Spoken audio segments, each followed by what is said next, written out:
What's going on, Sports Wars? It's Jeremy coming to you with another video, and today we're talking about Tom Brady and the Tampa Bay Buccaneers versus Drew Brees and the New Orleans Saints.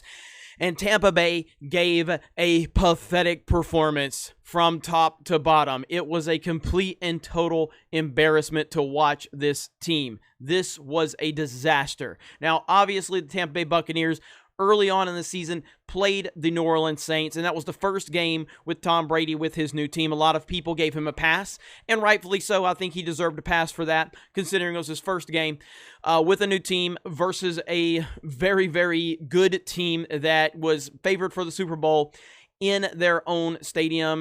No preseason, nothing like that, so got a pass. So tonight was a very crucial game for Tampa Bay. Now, I said a few weeks ago that I was not ready to anoint Tampa Bay one of the best teams in the NFL, maybe top 5 at that point in time, and that was after the Green Bay game where Tampa Bay looked fantastic, another really impressive win over the Raiders, and everyone was saying, this is the best team in the NFL, they're the best team, and I was like, I'm not ready to call them the best team in the NFL, because while they have improved substantially, they've had some really bad games like the Chicago game, and then they went to New York and had a really bad game. This is what I had to say. As far as what's going to happen in Tampa, look, I know that everybody is now on the Tampa bandwagon, and I think Tampa's good, okay? I do. They are not the best team in the NFL today. They're just not.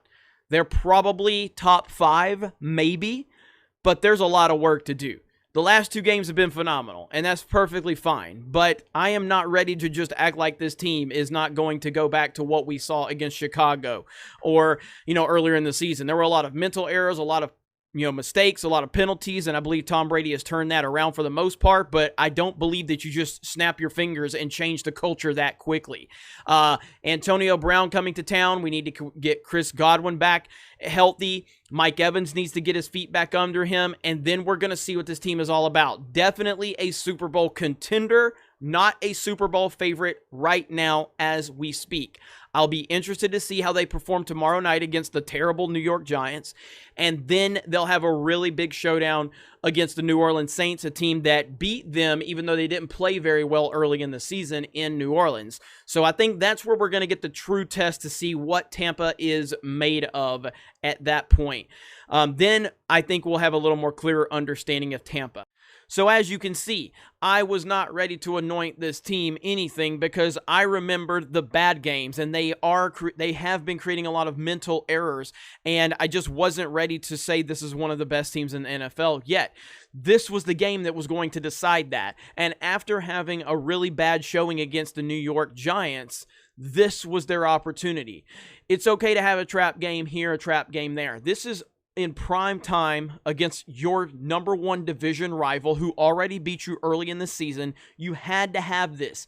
This game proves that the Tampa Bay Buccaneers are not going to win the Super Bowl. At least they're not favored. I'm not going to favor them. Obviously, they have Tom Brady. They have a lot of talent. And I do believe that they can get to that point, but I cannot say that at this point in time, they are ready to win the Super Bowl. I don't see it. But it could happen as they progress. I don't know what impact Antonio Brown had in terms of practice because Tom Brady is still working on chemistry with his team, and they were starting to move in the right direction. But when you bring a big personality like Antonio Brown into the equation, when you really haven't fully developed that chemistry, did it mess things up? I don't know. But one thing that stood out to me more than anything was Tom Brady tonight.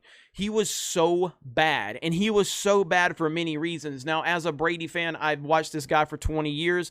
He's had bad games. Everybody has bad games. He's had a few bad games.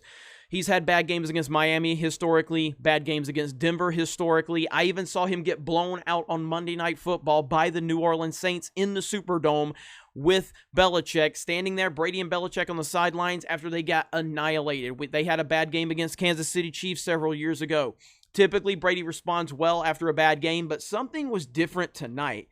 His mannerisms were really weird. He was completely checked out. He seemed aloof. He was making decisions I've never seen him make. I don't know what was going on with Tom Brady tonight, but it was the worst performance I think I've ever seen from him. And he is responsible for tonight. He is going to have to figure this out. I don't understand what happened. I am truly blown away. This was a big primetime game against your #1 division rival. You needed this game for so many reasons. This is the most important game of the season for the Tampa Bay Buccaneers, and they completely did not show up at all. It was embarrassing. The lack of initiative, the lack of passion that I saw from this team was glaring. I do not know what happened, but at this point in time, I will not consider them a favorite in the NFC. If you can't get up for this game, even if they would have lost, if I would have saw some type of drive and initiative, Brady just didn't seem like he wanted to be there. I've never seen that from Tom Brady. He just didn't seem like he wanted to be there. I don't understand it. I don't know what was going on with him. Maybe we'll get more information, but as it stands right now, this team is not ready to go to the Super Bowl. Now, the Antonio Brown element will be interesting. It will be interesting to see how this impacts the team. Obviously, Tom Brady is a great leader, and obviously he's done a great job of turning the mentality of this entire franchise around. That can't be disputed. But what we saw tonight does not give me confidence moving forward in this season. We will see what happens, but right now, Tom Brady deserves the majority of the blame tonight. I didn't see that leadership. I didn't see that fire, and he did not seem focused at all. And if your leader is not focused, if the person that's driving the ship is not focused, then you can't expect the rest of the team. That's not to say that the defense wasn't terrible, because they were. The first touchdown pass was a complete wide open receiver there in the end zone. It was really bad. So all of this stuff, but even then, Brady still gifted opportunities and they couldn't even punch it in the end zone. An embarrassment. A complete and total embarrassment. If you're going to be called the GOAT, as I call him the GOAT all the time, if you're going to hype this guy up, then he is held to a high standard. And when you don't show up on a night like this for a game like this, in this moment, you have to be held accountable right here. This takes Tom Brady out of the MVP discussion for right now. Obviously, there's still time. And if he goes on a tear, then it changes everything. But we are talking about right now at this point in time. At this point in time, Tampa Bay is not a Super Bowl favorite. They're not even a Super Bowl contender, in my opinion. They are a playoff contender. And if they can build this chemistry and recover from this, things will change. But this was pathetic. This was absolutely embarrassing, and Tom Brady deserves the majority of the credit. You guys let me know your thoughts in the comments below. Have a great day, and we will talk to you later.